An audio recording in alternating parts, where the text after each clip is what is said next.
detik saat teritorian itu melompat ke arah kami. Saya hanya bisa menekan tubuh saya erat-erat ke punggung ibu, dan tidak ada yang bisa saya lakukan selain bertahan. Ketika paruhnya tajam menabrakku, ibuku bereaksi secara naluriah, memutar cakarnya untuk menghalau serangan, meski nyaris kehilangan keseimbangan. Pagi itu, saya terbangun karena lapar memaksa mata saya terbuka. Di dalam gua, waktu terasa beku, hanya suara napas ibu yang berulang-ulang seperti gelombang lambat dari sumur tua yang dalam. Saya merayap perlahan ke arahnya, seolah-olah mendaki gunung hidup yang hangat. Dia terjaga tapi tidak bergerak. Mata itu yang selalu tampak tertutup kabut, hanya diam-diam mengawasi saya. Saya seekor slot tanah berusia 1 bulan, hidup di padang pasir zaman es. Gua ini adalah satu-satunya rumah bagi saya dan ibu. Setiap hari ibu saya harus menggendong saya ke puncak gunung untuk mencari makanan. Perjalanan itu selalu dimulai dari bawah. Lagi-lagi, cara ibu saya menekan tubuhnya ke batu seolah-olah dia berusaha menyatu dengan tebing itu sendiri. Gerakannya sangat lambat seolah-olah dia mengukir waktu itu sendiri.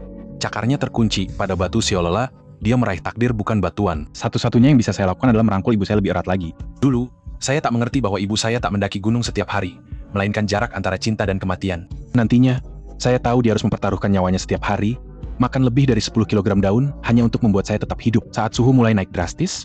Oleh karena itu, ibuku akan membawaku kembali ke gua.